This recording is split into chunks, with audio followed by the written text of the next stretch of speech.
similar event as Wheel of Fortune, Reed Rogers was a contestant on the show Jeopardy when he answered the question about a British tennis venue with "What is Wimbledon?" However, his response sounded more like Wimbledon instead of Wimbledon, and later Alex Trebek had to stop the show and say that Rogers would be docked $800 for the mispronounced word.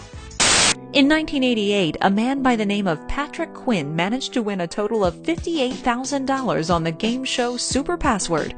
Sadly enough, however, this was not long-lived. The man, Patrick Quinn, was actually named Kerry D. Ketchum, a fugitive who was wanted in 3 states. Someone watching the program managed to recognize him and made the call to the police. When the 36-year-old turned up to collect his prize money, he was swiftly arrested by local officers. Ketchum was sentenced to 5 years in prison for faking his ex-wife's death in order to collect $100,000 from the insurance policy and for credit card fraud.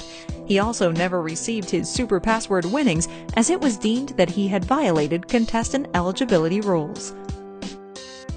Again, we have The Price is Right, but this time it wasn't all smiles. In 2010, model Brandy Cochran sued the show after she was let go during her maternity leave. When she told the producer she was ready to return to work, she was told her services were no longer needed. Cochran sued and won over $770,000 in court, but the judgment was overturned in 2013. Also in 2010, model Shane Sterling experienced the same situation when she was fired from the show after becoming pregnant.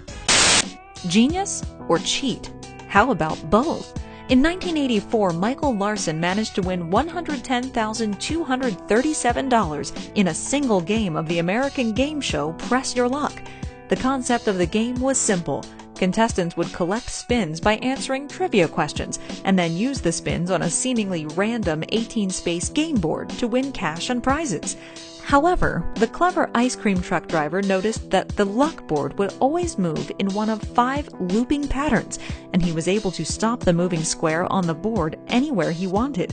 It wasn't luck or random at all. With the help of hundreds of recorded episodes, Larson completed his memory training in just under 2 months. He was then able to dominate the show by stopping the moving square on the high-value prizes and cash amounts, which quickly added up to a sizable amount. Stop!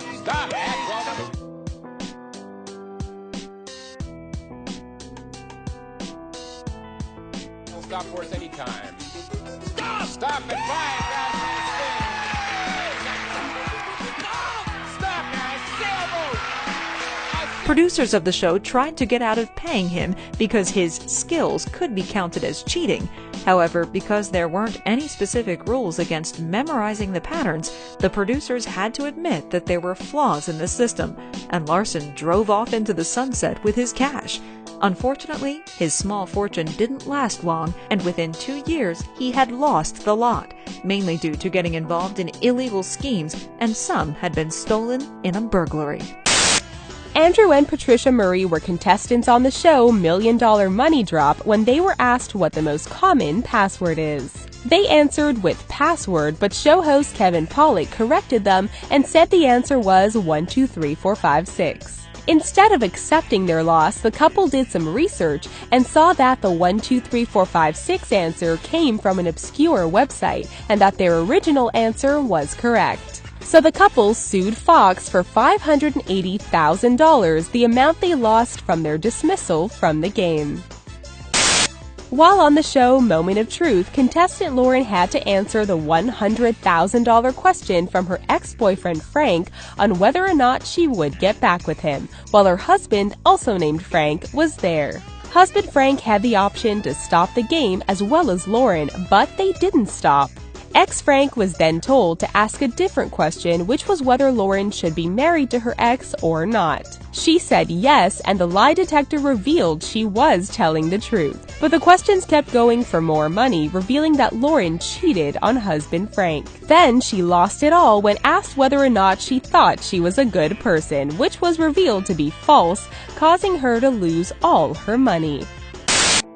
A total reverse scenario here in the form of couple Gabe Okoye and Brittany Mai, who were contestants on the very first episode of $1 Million Money Drop.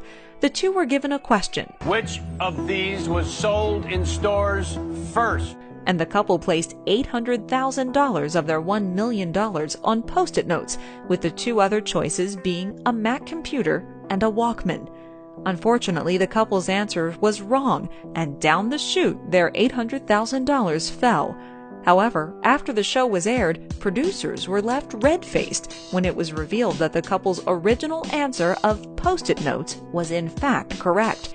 The internet was extremely vocal in its collective upset with Fox, as they deduced that while Post-it notes, under that name, were sold after the Walkman in 1980, they were first tested and sold under the name Press and Peel in 1977. So technically, they were right. However, host Kevin Pollak is on record explaining that because of the way the game is played, at the time when they got the answer incorrect, it did not even matter because the money winnings were not even secured at that point, and the couple lost the remaining money on the very next question. To this day, the argument is still divided. Rather than Fox offering the couple some sort of compensation, they were instead invited back onto the show for another shot at the game. However, in another streak of bad luck, the show was cancelled before they could come back with a vengeance. In 2001, former British Army Major Charles Ingram managed to show the world how utterly stupid he is, all the while being made to pay £115,000 in fines for fraud. His crime? Attempting to defraud on an episode of popular game show Who Wants to Be a Millionaire. How? By having his wife and another contestant cough as the correct answer was said out loud to indicate that it was right. Luckily, the producers of the show were vigilant and suspected foul play, and his scheme was quickly sussed. Charles managed to answer the 15th and final question correctly and had won the £1 million jackpot prize. However, the winnings were quickly suspended on allegations that he had cheated by using the help of the audience. After the show ended, producers began looking at all the recorded footage in an attempt to find evidence of cheating, which they did after Tequan Widdock, who was another contestant and who was positioned right behind Charles, could be heard coughing and blowing his nose numerous times throughout the show, after the correct answer to the question was read out loud by Charles. I would have thought that it would be Aristotle Onassis. I'm pretty confident it's Aristotle Onassis. A1 or Craig David.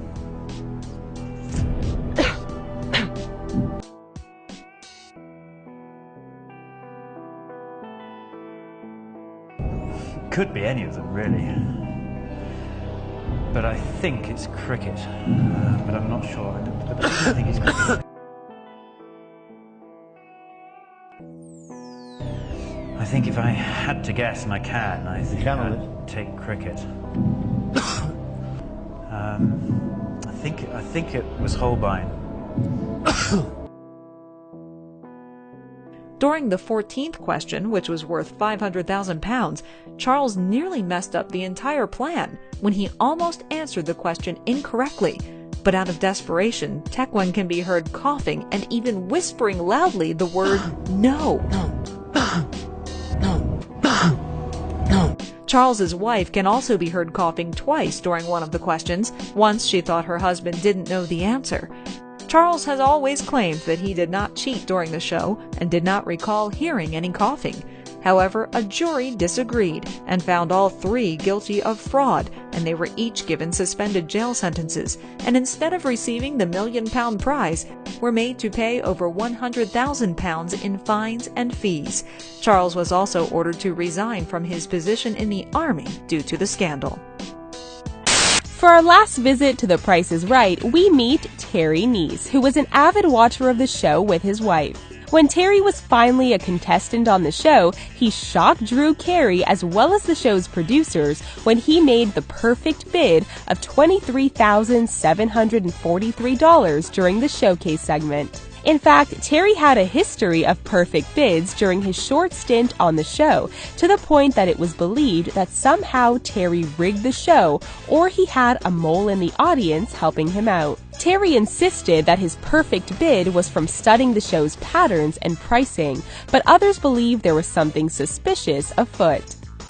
The Dating Game was an American TV show which aired on ABC that had 3 mystery men battle each other with their own words of seduction in order to gain a date and maybe a bit more. Cheryl Bradshaw was the woman of the episode, and in 1978 managed to weed out a serial killer in the lineup. Rodney Alcala somehow managed to remain undetected as a rapist and killer, even though he was a registered sex offender. Prior to being on the show, the seemingly charming man had already raped a child and murdered at least 2 women, and went on to kill at least 2 more and a 12-year-old girl. Looking back at the show now, it's very creepy hearing some of Alcala's answers to the woman's questions, especially when the 35-year-old said, "We're going to have a great time together, Cheryl."